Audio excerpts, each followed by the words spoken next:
Hey everybody, John Malanca here, United Patients Group, and just finished a great podcast with Dr. Gary Simmons. Great guy, really enjoyed this.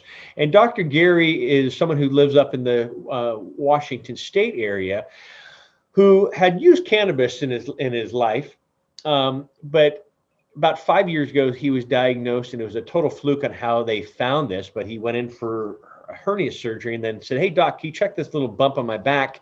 And it turned out it was stage 4 metastatic melanoma, which turned out to have 30 internal tumors, not only in his back, but in his lung, et cetera.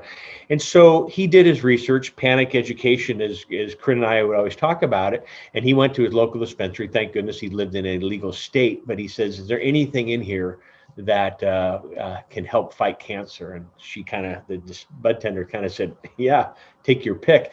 But he directed her to a cannabis oil, fecal oil. Rick Simpson is what she called it.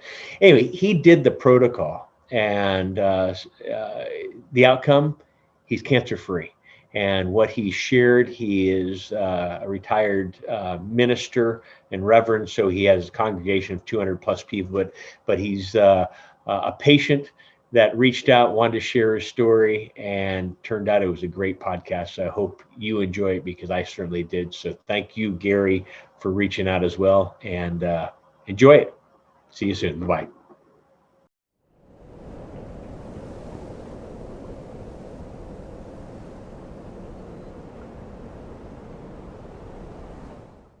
Hey everybody, welcome back. This is John Malanca with United Patients Group. Be informed and be well. And today's guest is Dr. Gary Simmons up there in Washington State. Welcome, Gary. Thanks for being here. Thanks for having me, John. Let's share how well. So I was always told, if you don't ask the question, the answer is always no. And probably about a month ago, 3 weeks to a month ago, I received an email from Gary. Said, "I've been following you, and this is what I've gone through, and I'll let you share your story. And are you open to having another speaker or a guest on your show?" And I wrote you right back. I said, I would love it. So I thank you for taking that step forward. And when we got on before the recording here, I said, "Oh, nice to meet you." Well, I feel like I've known you because we watched you, but good to have you on. Well, thanks. Thanks, John. So let me just first share why I contacted you. And Okay. as an ordained Unity minister, I have a congregation of 200 folks in Spokane, Washington. Actually, we're now, my wife and I, co-ministers, are now retired. We've moved to Kettle Falls, which is about 2 hours north of Spokane. Mm-hmm. But suffice to say that I have people in our congregation who've had the COVID-19, and they've struggled with symptoms, complications after they have tested negative, and still dealing with what is now labeled the long hauler syndrome, and wondering if there's been the conversations that you've had with other medical professionals who consult patients wanting to use cannabis, if there's been any support or any inroads made for helping in that regard. And so the context for my asking the question, of course, is that I'm a member and follower of United Patients Group, and the reason why I am is because I found you having gone through my own cancer healing process and journey. 5 years ago, I was diagnosed with stage 4 metastatic melanoma, a rare form of internal skin cancer, presenting over 30 tumors, a couple of them the size as golf balls and lemons. And I went to, I had recently had at that time a hernia operation. I went back to the surgeon and asked him, "What's this lump on my back here?" And he said, "Oh, I don't know. I'll just come back in next week. I'll check it. I'll take it out." And so we went back, and he started working on it. And boy, this is more complicated than I'm thinking it's supposed to be. And about 35, 40 minutes later, he pulls out this thing. And he says, "This doesn't look good." Anyway, suffice to say, 30 tumors being revealed in the PET scan. And I immediately— all the lower back area too? Well, all over throughout my body. I had them in my lung, my bowel, back of my neck. Fortunately, nothing in my brain. But I immediately went to, because I had in the past had some familiarity with recreational cannabis, I had also been having gone through the passing of my previous wife, who had a glioblastoma multiform brain cancer, and suffered with her through that experience, through all of her chemo and radiation and all the things that they threw at her, and watched her quality of life so impacted by it. I vowed that if I ever got sick myself, I wasn't going to go the route of chemotherapy or radiation. So all those options were really off the table when I was diagnosed. So I went to a dispensary in Spokane. That was back when this recreation and dispensaries were two different things. And actually, I discovered that I couldn't go to the dispensary. I had to get a certification. So I went to the recreational store, and I asked a young lady in the pot store, do you have anything for cancer?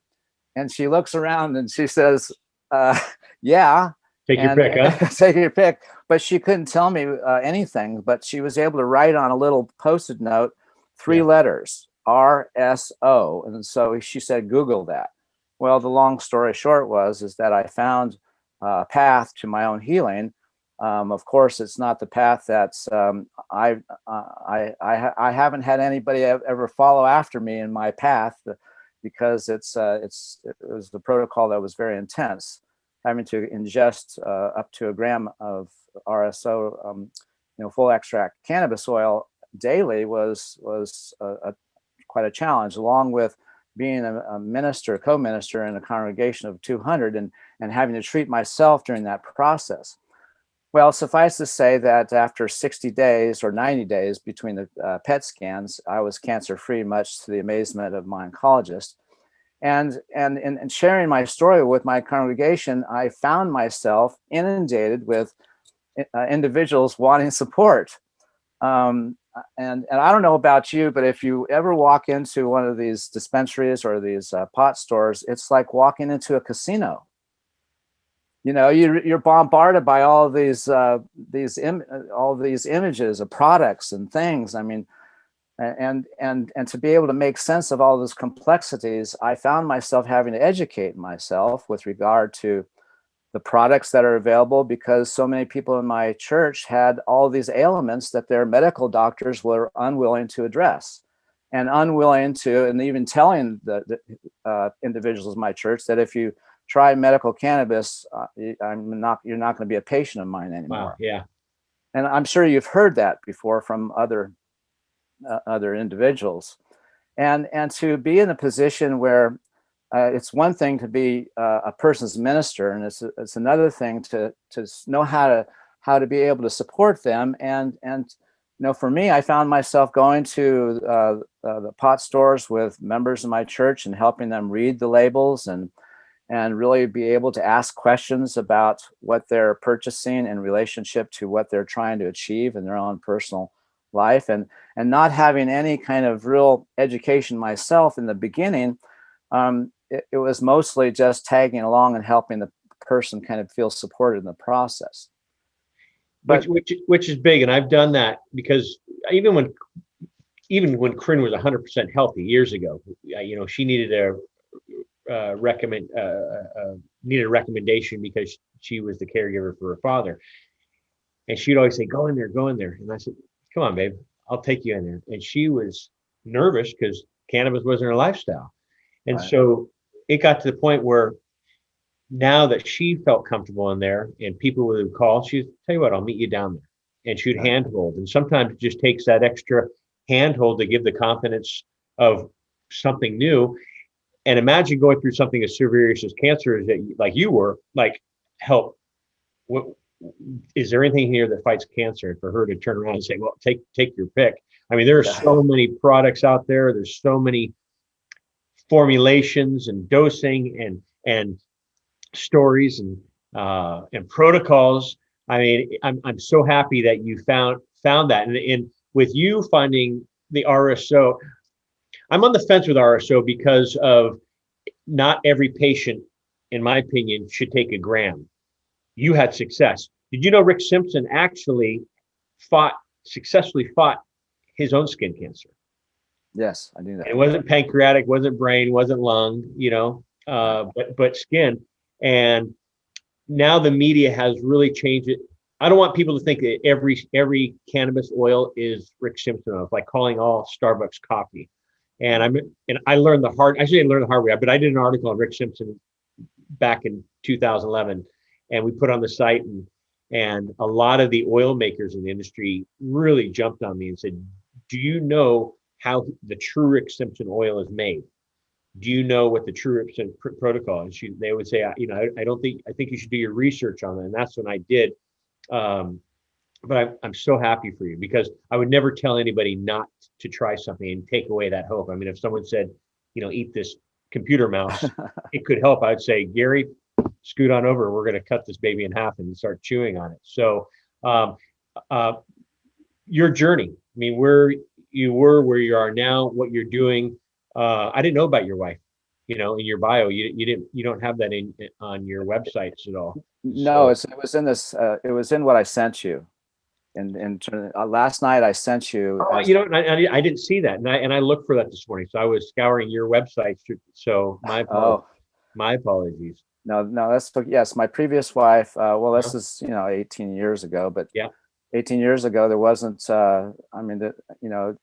If there was an approach to her cancer with the medical route, she would have also been inclined to do it also. Yeah. But anyway, So after having gone through the protocol and then being educated through watching, your interviews as well as. Before I'm sorry to cut you off there, but can you share with some of our listeners that may be completely new to this, what that protocol is and and why we were talking about that? Okay, so Rick Simpson oil, or as you mentioned, is a generalized term to denotes full extract cannabis oil that is typically produced by dissolving the material into some kind of solvent or otherwise medium that is then boiled off, and you're left with the oily resin that is mostly a high percentage of THC. And so the protocol is to begin with a very small dose, a half a grain of rice, which is probably about 10 milligrams of THC, or 20, or maybe it's even 50. I don't know, but to start very slow, and then to double it as you are able to acclimate to it, to where you're eventually able to, spreading out over 24 hours, to be able to ingest a gram of oil a day.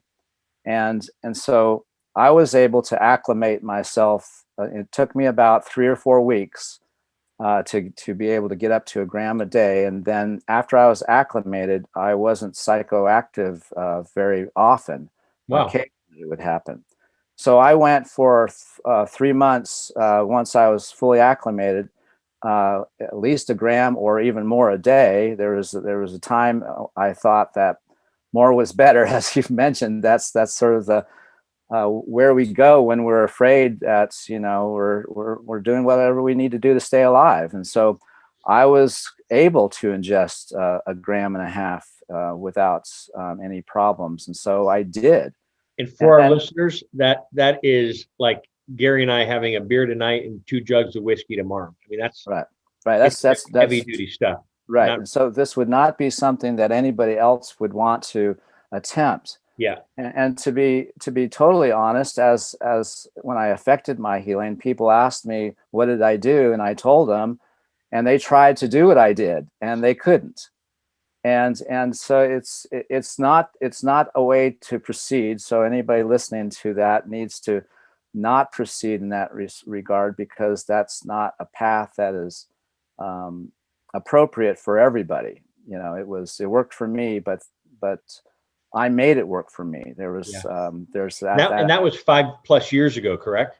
Yes. So at that time, 5+ years ago, everyone was turning to that. And just again, for our listeners, Rick Simpson is a gentleman, a Canadian, who treat and beat his skin cancer, by making this concoction of the full extract cannabis oil, high THC, taking a gram or more a day, which is a lot.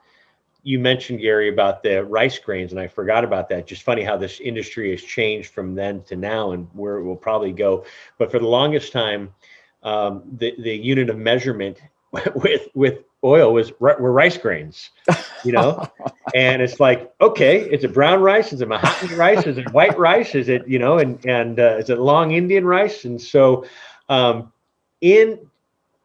go with the white Asian rice. How about that? But there's about 17 plus or minus rice grains that equal about a gram. And just show you what Gary consumed. My father-in-law, who fought his cancer, stage 4 lung cancer, metastasized his brain, never exceeded a half a grain of rice. So Gary's on 17 grains of rice, just to show you. If my father-in-law exceeded a 1 grain of rice, he was toasted. So I would personally, I wouldn't recommend that, but everyone's on their journey. And sometimes, the power of the mind can just, hey, I'm going to do this. And so I do know people that have had success taking high doses. So just want to give a little background on Rick himself. And then unfortunately, the Canadian government kind of banned him, and he's like this mythical legend, like Butch Cassidy and the Sundance Kid, that have had to run from the law. And so where is he right now? I don't know. It's we don't know. He does show up on webinars and Zooms here. But anyway, your story. Well, so just to kind of complete this part, I'm no longer ingesting that amount. So I have a kind of more of a broader approach to my maintenance and health, and so I focus on the 4 cannabinoids that Dr. Frankel talked about. 30 milligrams of CBDA, THCA, and CBD, and then THC. Of course, I dose nightly. It's not 30 milligrams, but it's a little bit more than that. But that's my routine, and I've also created videos on how to make THC and CBDA capsules out of CBD and THC isolates. Mm-hmm. And so it's convenient, it's easy, it's not too expensive. I was grinding up bud and putting them in capsules, and that became too labor intensive. Yeah. But what I do now is when people come to me, they're earnest about wanting to try something, and so as you have mentioned, the rule of thumb is start out low and slow, and then you attempt to dial in the precise medicine that you need, and so that's what I try to share with people, that there's a methodology to being able to benefit from medical cannabis. It's just not like just try this and see if it works. It's about understanding how your endocannabinoid system functions, and to recognize that you have to treat the whole body, the whole system. It's not just treating a symptom; it's about treating the whole body. I've been so benefited by the people that you've interviewed over the years. Just for instance, just deal with sleep and see how that affects the rest of your ailments. The whole arena of understanding health and wellness and the holistic dimension of life has been expanded due to being drawn into medical cannabis and its application for and benefit for helping improving our quality of our life. And it's incumbent upon those of us who are called to kind of educate ourselves and also be able to talk about it openly and without any kind of concern about the stigma. When I go to a doctor's office, when they ask me what I'm taking in terms of medicines, I run down the list. and I make them write down in the medical record what I'm taking, so that they're used to understanding that there are patients that are using medical cannabis and are being benefited by it, independent of all the other reasons why they can't necessarily endorse it themselves. So it's funny because we were talking offline before we started doing doing the podcast, but we were talking about, you mentioned that some doctors will say to the patient, "Hey, if you're going to use cannabis, I need you to go get another doctor," and I hear that quite a bit. I even hear that here in California. I mean, we speak at retirement communities, and I'd always ask, is anybody have this conversation with their family members or doctors? Yes. What do your doctors say? My doctor says, if you're going to do this, I need you to find another doctor. And this lady stood up and I go, "What'd you do?" She goes, "I fired my doctor." And we all got a good chuckle out of it, but it's kind of the truth. And the same thing happened with my Aunt Lois. She's been with a doctor for 30 something years, and she's here in California. And he said, "Lois, I'm going to act like you didn't ask me that question." She says, "Come on, really?" And so, and that's an illegal state. I mean, I'm in a legal state, you're in a legal state, and we work with so many patients. And I was going to ask you that earlier. If you didn't live in Washington or a legal state, would you have turned to cannabis? I've been dead by now, probably. Because I was in Missouri, living in near Kansas City, and there's nothing there. But I mean, that you could buy pot, to smoke illegally, but that's not the same as treating yourself with medical cannabis. I wouldn't have known necessarily to move to one of these legal states. I consider our move serendipitous. We had purchased property in Washington State 10 years ago, and the opening for the ministry came available. And so we saw moving to Washington State and taking on this ministry as an opportunity to close the distance between our retirement plans and where we were in our lives at that time. And so, interestingly enough, here's the interesting thing. The reason why this ministry was open is because the established minister had brain cancer, melanoma in his brain.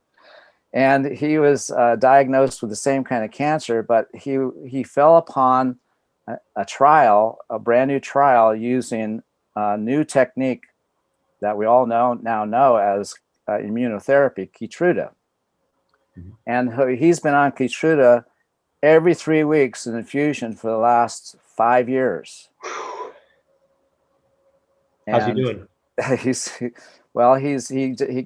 doing okay. He just got COVID, and he's got problems associated with that. He's tested negative now, but he's still on oxygen and other things, respiratory issues.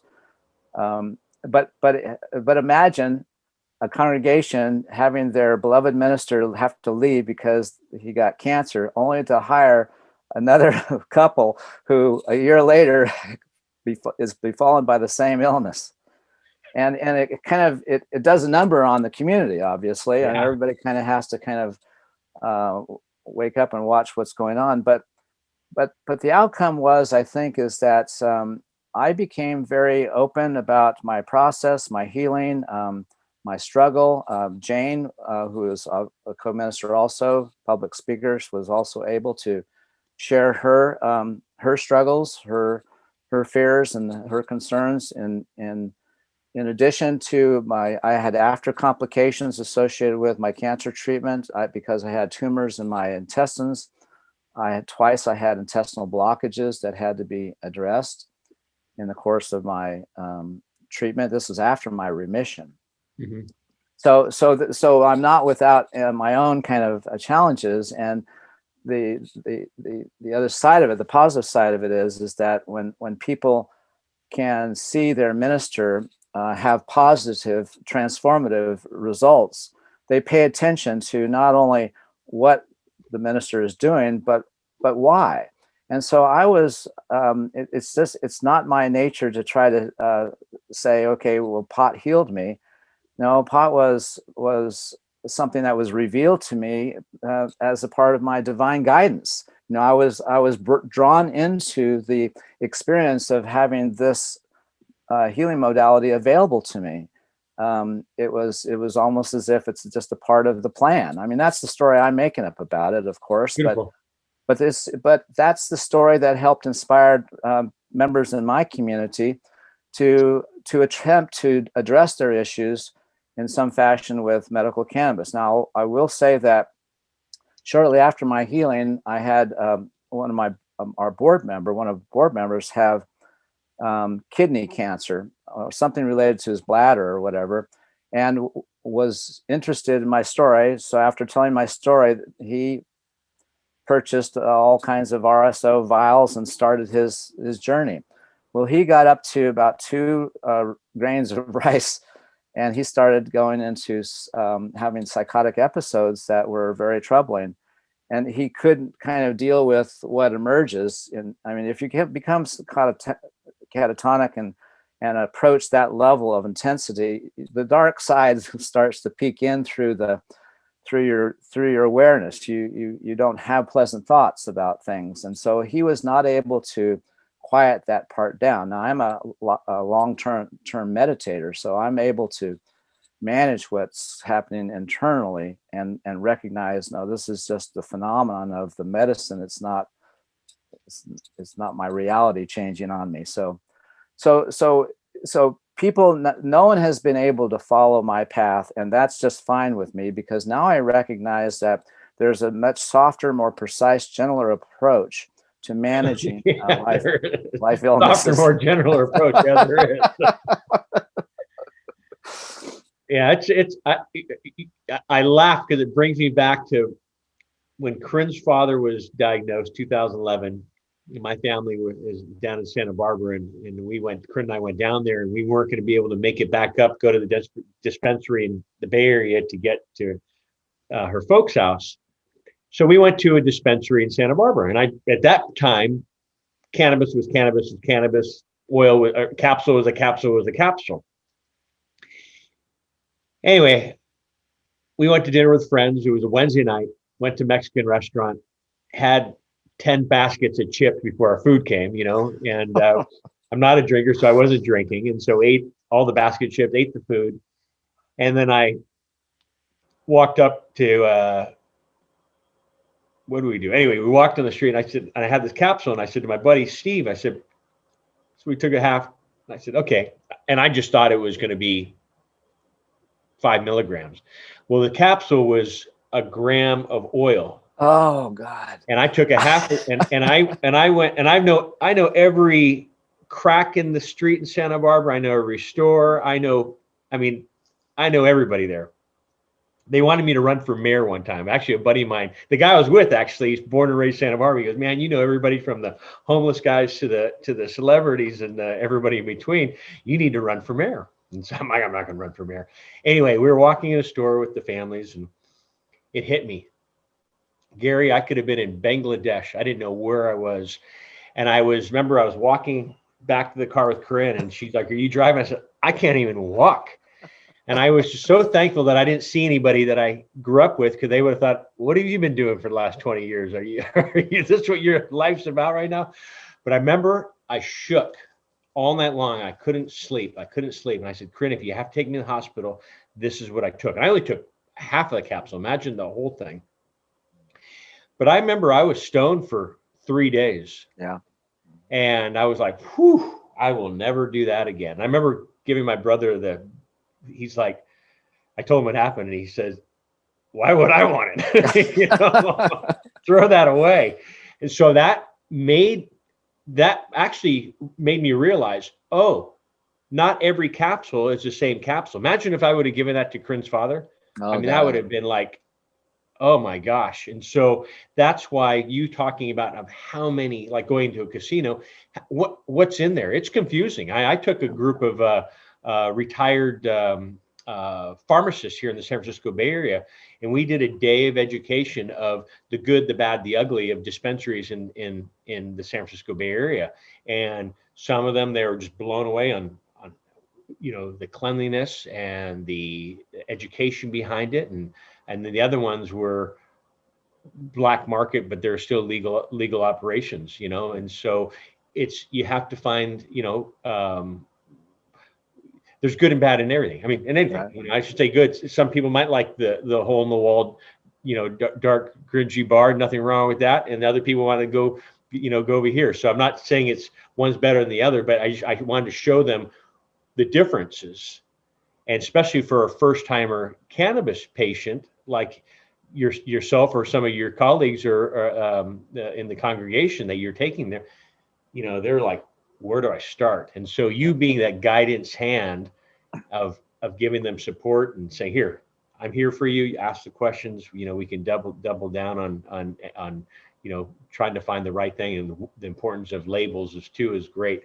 So yeah. So don't always, just because it looks small doesn't mean that it's not powerful in some cases. So be careful what you're ingesting. And like alcohol, or unlike alcohol, you drink it, you can throw up and go, ooh, I'm not doing that again. Where cannabis, it's in your system, and it's not deadly. We've had a Dr. Frankel on, Dr. Goldstein, Dr. Sulak, Dr. Behrman, who you're talking about, the sleep, sleep it off. You can take a hot bath if you're able to, peppercorns, chewing a couple peppercorns, or even take a drag of a CBD oil. And, it's hard to say you're already up here blasted out of your mind to say, here, try this, Gary, take some more. You're like, are you out of your mind? Right. But we've seen it, we've seen it, people taking it. It's almost like an anti-venom to bringing it back.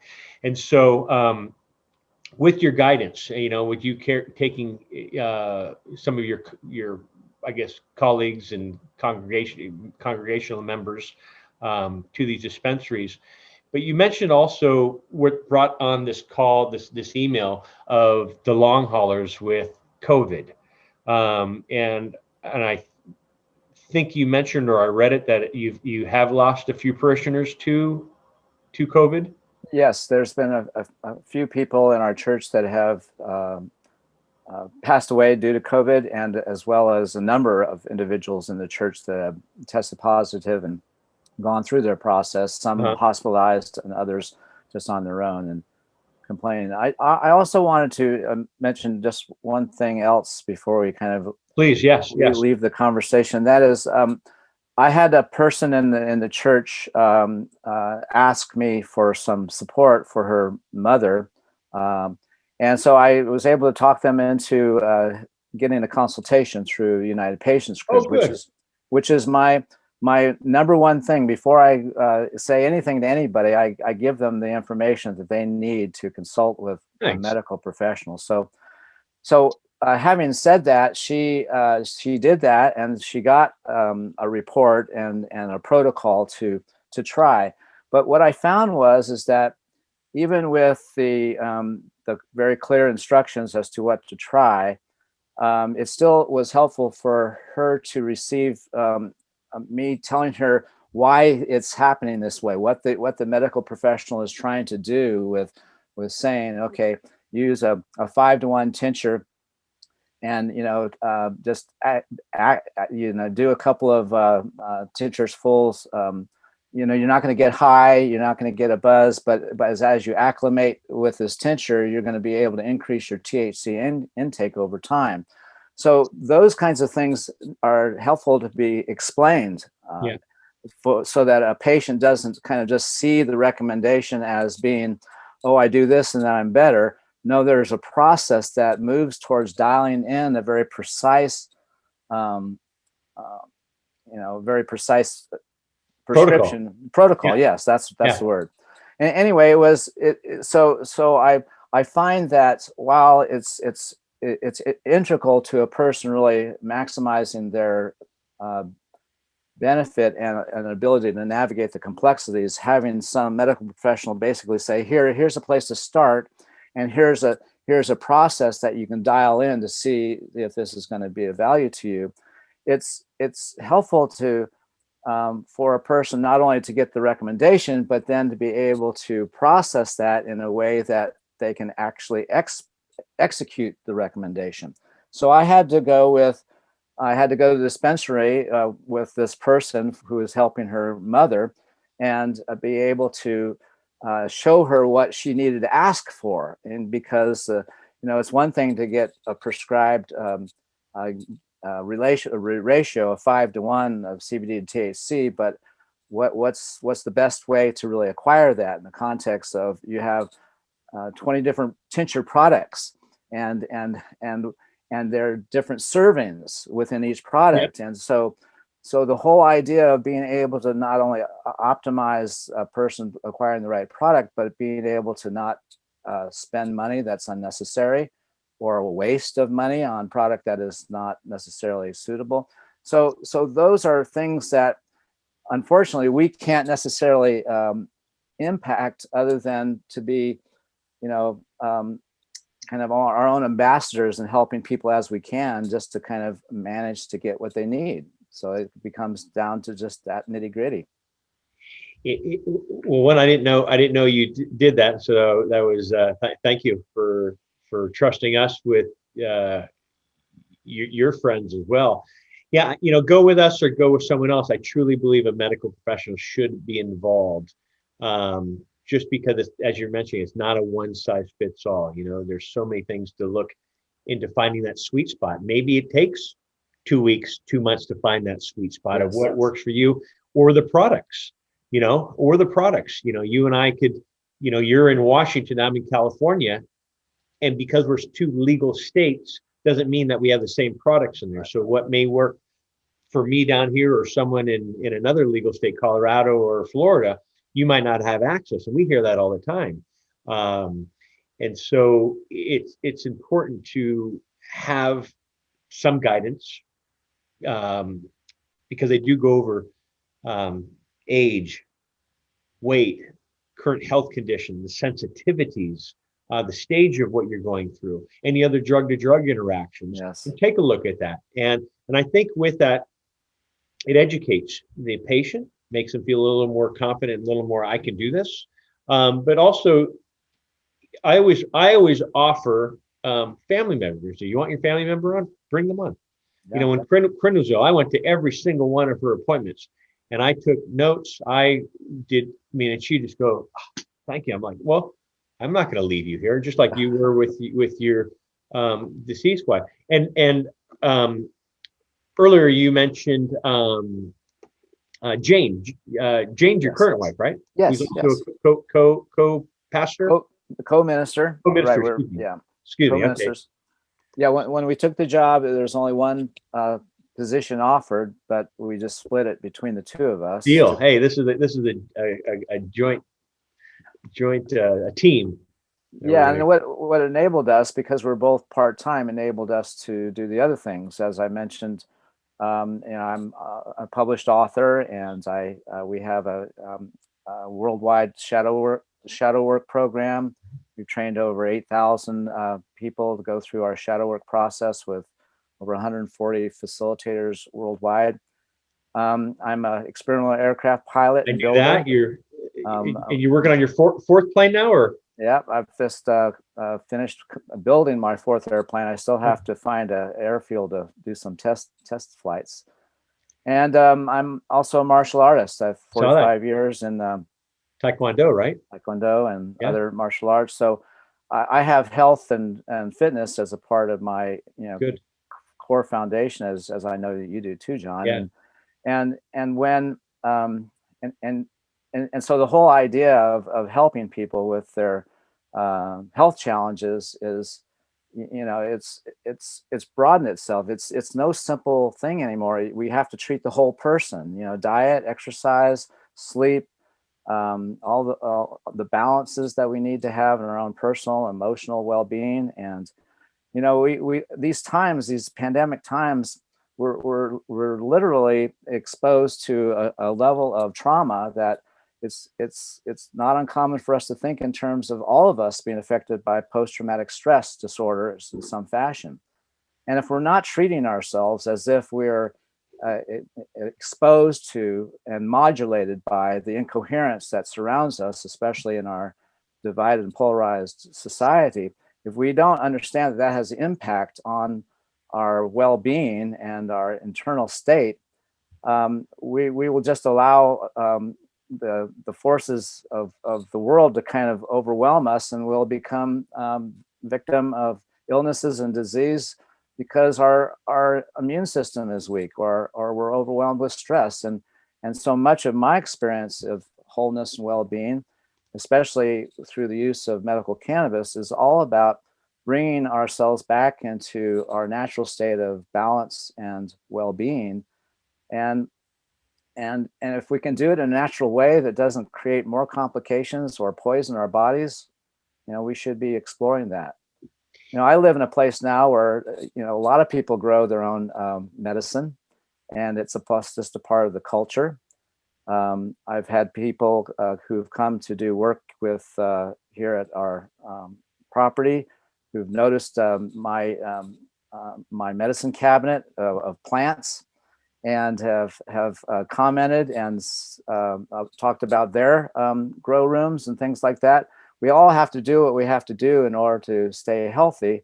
And for me in my journey, I've vacillated from going to dispensaries to actually having to make my own oil myself, and trying to learn about those processes. And it's something that if you're really going to be using this modality, you have to educate yourself. It's just not something that is going to be a hit or miss kind of thing.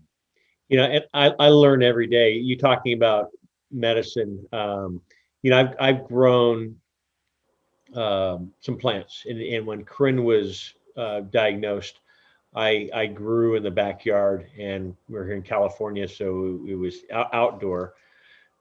But it educated a lot of family members. It educated the doctors that had come over, educated the hospice members that came over, like, oh, and they started like this and turned out to be big bushy plants. But the scent, the visual, it brought happiness. We would have all of our doors open, and you could just smell it, and it's not. I think it's terpenes, and I'll go into terpenes, but there is a study with terpenes and COVID. Doctor, yeah, and so I'll share this with. I have this up here, and I'll do a split screen. But having those plants there, we would have family members like, "What's that? That's a cannabis plant. Can I touch it? Of course you can. Oh, smell it." And it just kind of perked people up, but it educated people. Like, I had no idea. I just automatically assumed it was what a joint and putting in a pipe and people smoke and get high. Yeah, you do that, but there's other forms. I mean, nowadays you have topicals, you have patches, you have the oils, you have the tinctures, you have, what am I missing? Smokables, vapors. I mean, eye cream. I use face cream. But there's so many different body products out there right now. I need shaving cream. It's starting to itch. I was keeping this, and I think I'm gonna shave it. Oh, it's looking good. I was just noticing that, John. You're looking pretty slick there. My mom last night's like, "You gonna shave that thing?" Yeah, but it's funny. I have gray hair, but I don't have gray hair, which I'm happy about. But anyway, back to your medicine cabinet. I think it's wonderful, and I think if you're able to have the opportunity to grow and not have to look over your shoulder, meaning in an illegal state, I recommend it for everyone to do it. It's a beautiful hobby, and it will actually, in my opinion, bring family and friends closer together. Because I remember when we did this, we shared this, and my mom was like, how can I grow one of these? And you being she goes to church before COVID, she was at church 6 days a week, so, but I can't tell you how many of her fellow friends who are from church that contact me. Hey, I was talking to your mom at Mass the other day. Does it help for this? And how you were talking about of all the different uses. Does it work for this? And you may have heard me talk about this on the show, but I say it's like duct tape. I don't want to say it's like duct tape with a million uses, but when you really get down to it, there are so many different studies showing, from sleep, anxiety, depression, cancer, AIDS,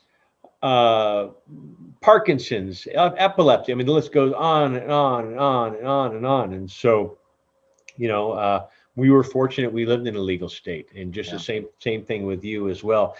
You were talking about, I'll just share this split screen here, and I'll share.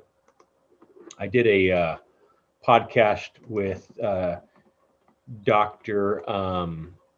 Bonnie Goldstein, and so she shared some studies, and I'll send this over to you, Gary, as well. But some of these are studies that are, and this was probably about 3 months ago, so maybe more studies have come out. But these are 3 studies, but talking about terpenes, which I was talking about, the smelling of the plant, the scent that comes off. And so terpenes for our listeners, we're all familiar with terpenes. It's stop and smell the roses. That scent that you smell the roses and the feeling that it gives you. It brings me back to my grandparents, or my grandmothers, I should say.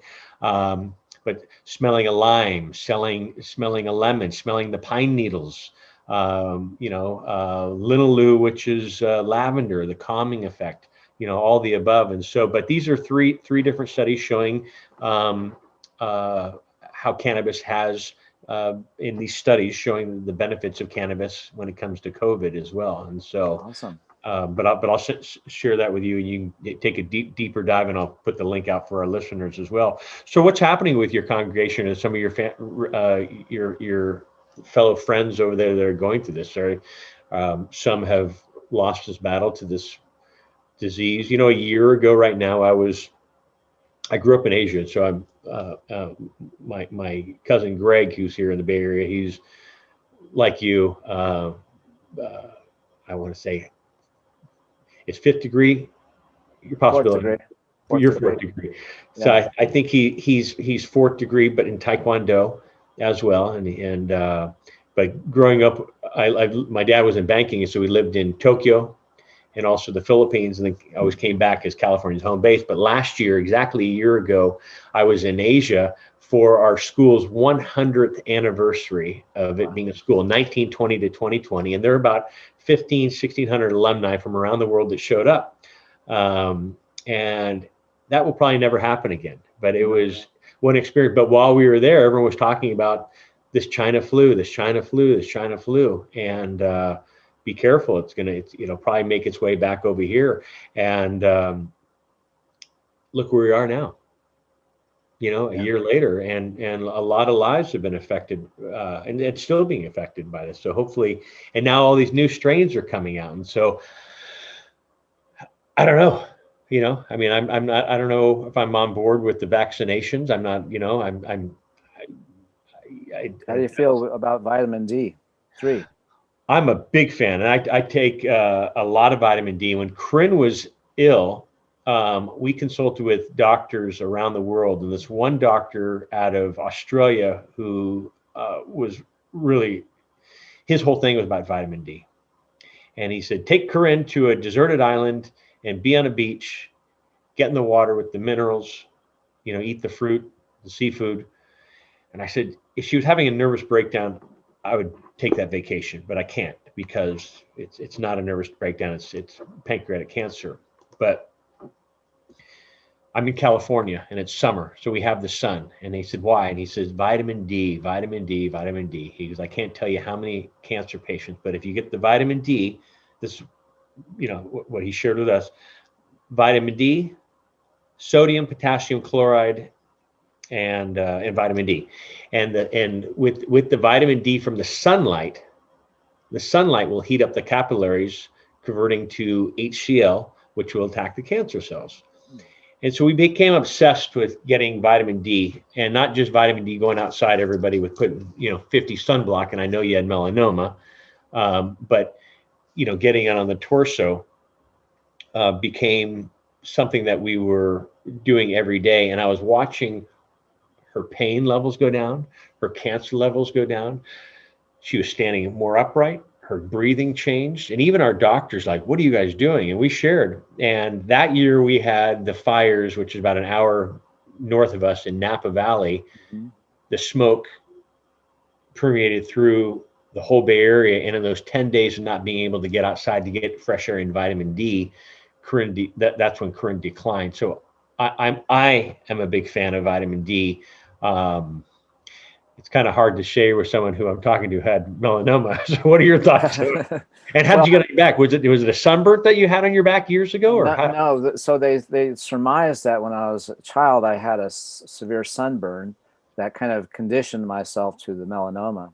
And then it just used a moment in my life to kind of emerge itself. So who knows what stress actually produced it. But The which one? Sorry. So my tumor just, I guess I lost my train of thought here. That's another side effect of no problem. But with the vitamin D, we were talking vitamin D, yeah. and then with melanoma. So I had heard that I read somewhere recently that 80% of those who are get COVID have vitamin D3 deficiency. Totally. And so in doing more research, finding out that what's recommended is 10,000 units of vitamin D3 a day. And then, and so Jane and I both take that amount of vitamin D3 as well as the organics products, the two of them that have to do with the mushroom, fermented mushrooms, as well as the coumadin.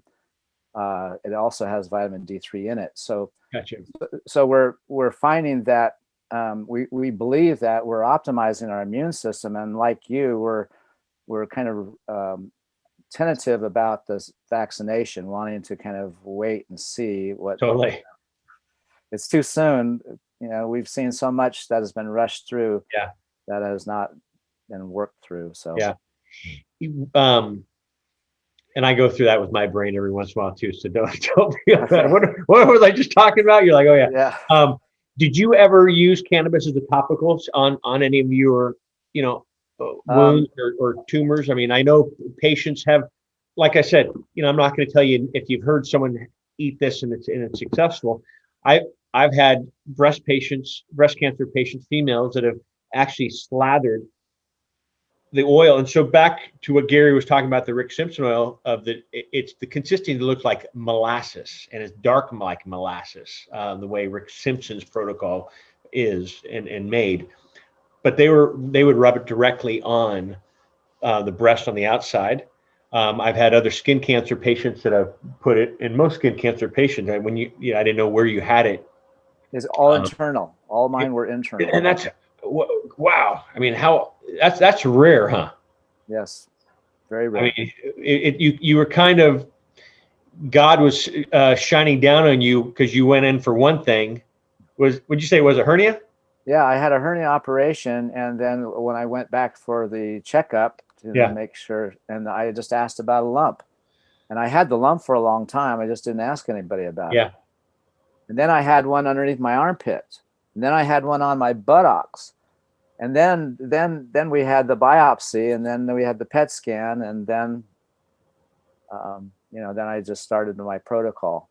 I did. My oncologist did offer to, they offered to send me to Seattle to have a tumor removed and T cells created, and they were going to nuke my body with chemo for 5 days straight, and then reinsert it, and hopefully that I'd survive. And they thought I was a very good candidate because I'm very healthy otherwise. Yeah. So I decided not to do that, but I did agree to begin the Keytruda, which was immunotherapy, not chemotherapy. And by there's 6 protocols. They give you 6 infusions 3 weeks apart, and then they want to see if it helps. Well, by the second infusion, I was cancer-free. So I let the doctors believe that my RSO helped amplify the effects of their Keytruda. But as far as I'm concerned, it wasn't the Keytruda. It was the cannabis. In regards to amplifying, we have a lot of patients that come to us and say, I'm going to try this first, and if this does not work, then I'll try cannabis or another type of protocol. And everybody's on their own journey. You and I have both experienced immense pain having lost of a wife.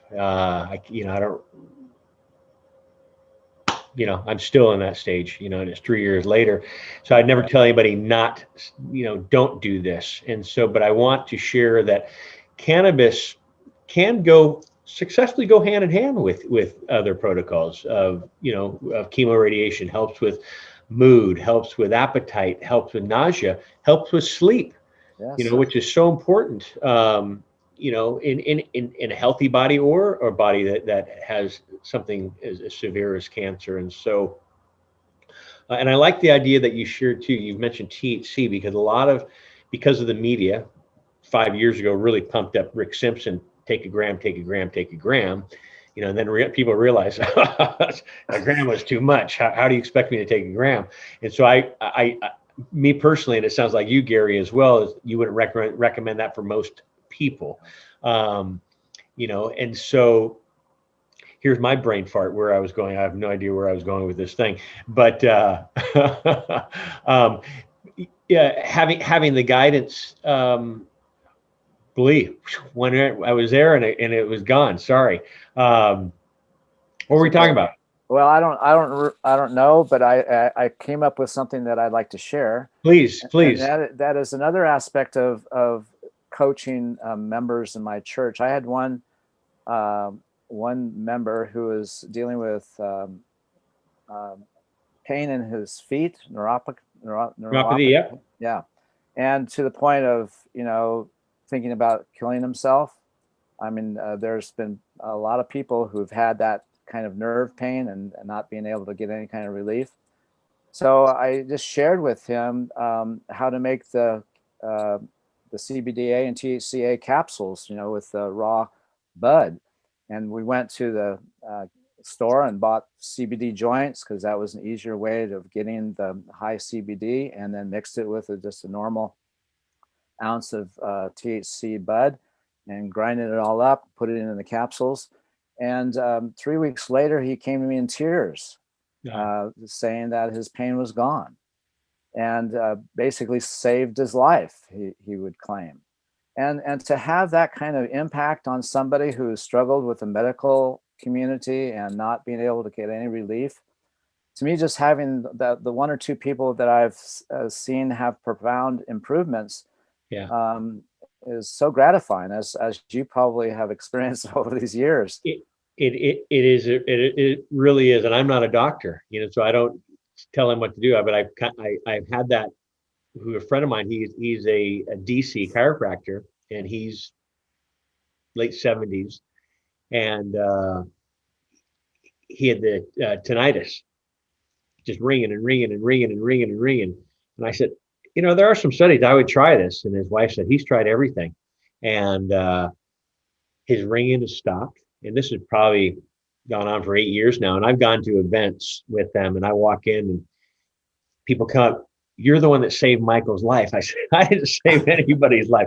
No, he tried everything, and he even had the thoughts that your friend had, like, I can't do this. I mean, I want to, I need to, and the ringing was so bad that it was making him crazy. And of course I had thoughts of taking my life, is what he said. And I've changed. So just to have that, when you can help somebody and share this knowledge and education and pay it forward. I mean, this is something that Fred and I have always done, is we live our life like that, not only our public life, but our private life is paying it forward, helping. I know where I was going with that brain fart I had about 8 minutes ago. So thanks for filling in for me for a second, because it came back. Yeah, but I was thankful for you talking about THC, because the media has, how everyone was talking about Rick Simpson 5 years ago, take a gram, take a gram.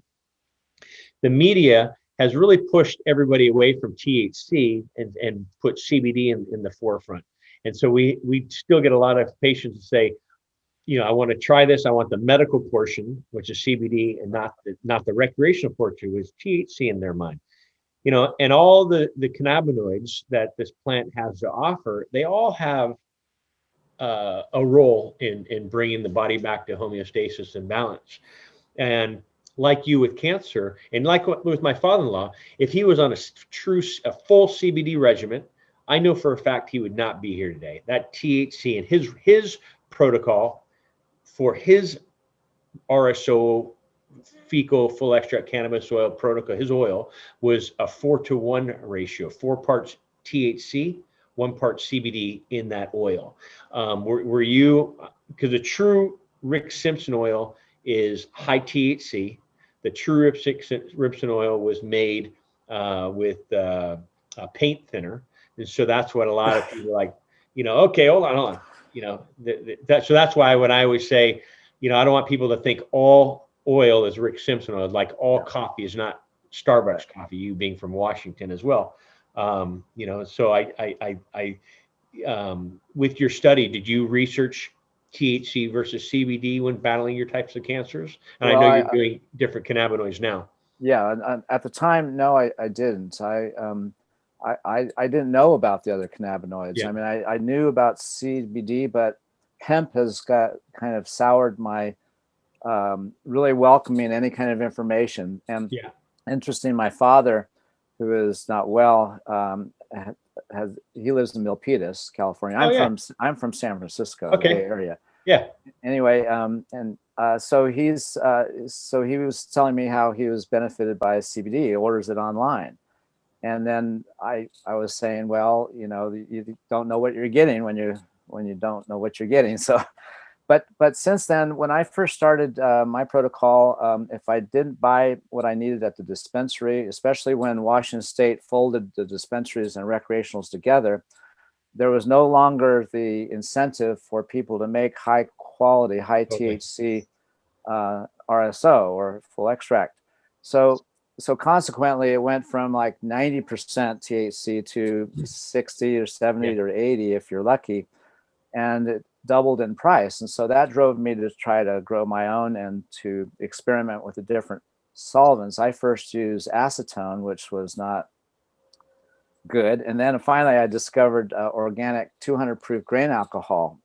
And so I've been using that, and that's much easier to manage, and using a rice cooker and a fan and doing it with good ventilation, it's relatively safe and it's very effective. And so the challenge is that unless you have a green thumb, you probably can't grow enough to make it worth your while unless you have a bountiful harvest. Otherwise, it may be cheaper to just purchase an ounce of shake or a pound of shake as opposed to actual bud itself. Yeah. And that's more cost effective. So part of the challenge in all of this is if you have a long-term illness that requires maintenance, you got to consider the expense of what it is that you're trying to achieve. And so for me, if I make a batch of RSO that's going to last me all year, I might spend $2,000 to just either buy the bud and the solvent and make it, or spend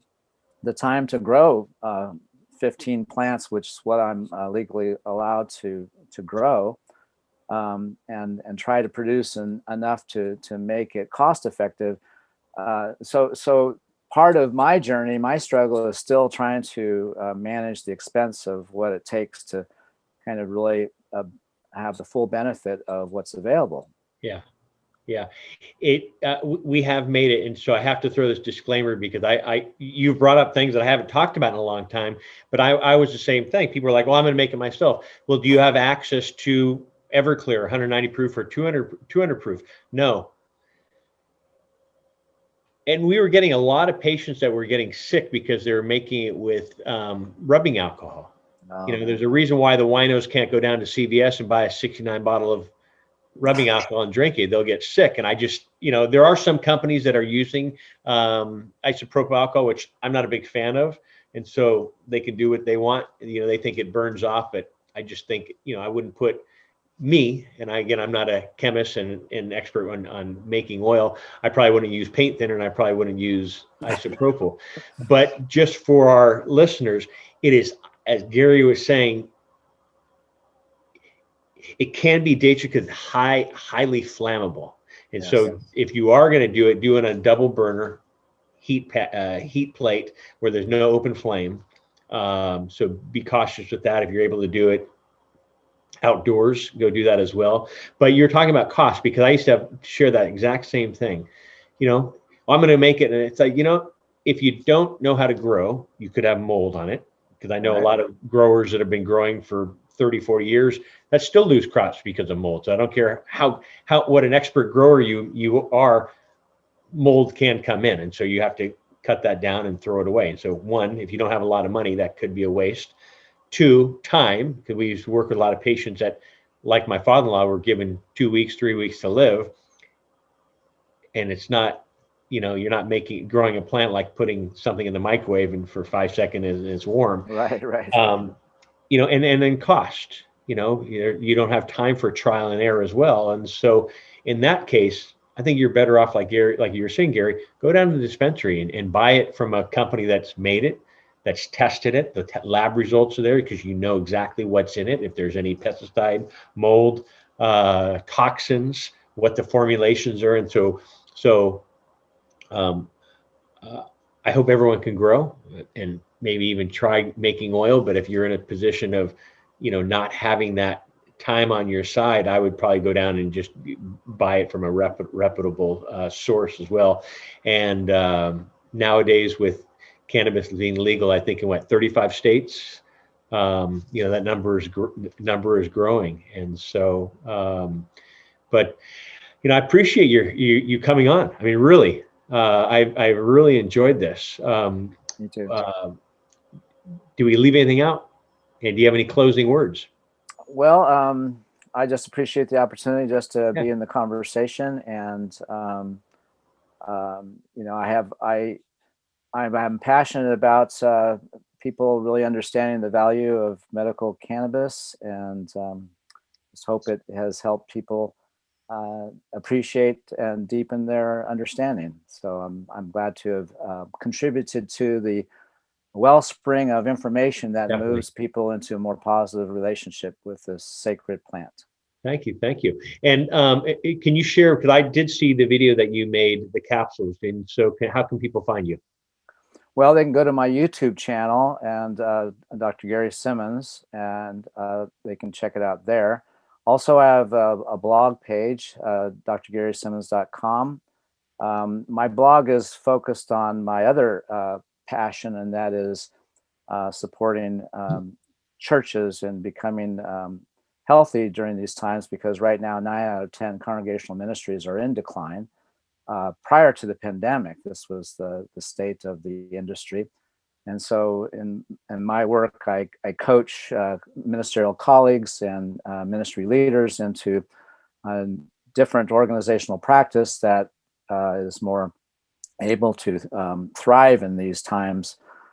So that information, if you're interested, is also available on my blog as well as my YouTube channel. I've got hundreds of videos on a number of different topics, including how to install an engine in an airplane, if you're interested. I don't like the experimental portion for experimental airplanes. So, hey, they have parachutes in them now. I was going to say, your wife does a lot of praying. Okay, Gary, get your butt down here to it. So, so your two websites, is it drgarysimmons.com? Right, and the Q Effect. YouTube, and then you have the Q Effect with the EFFECT.com.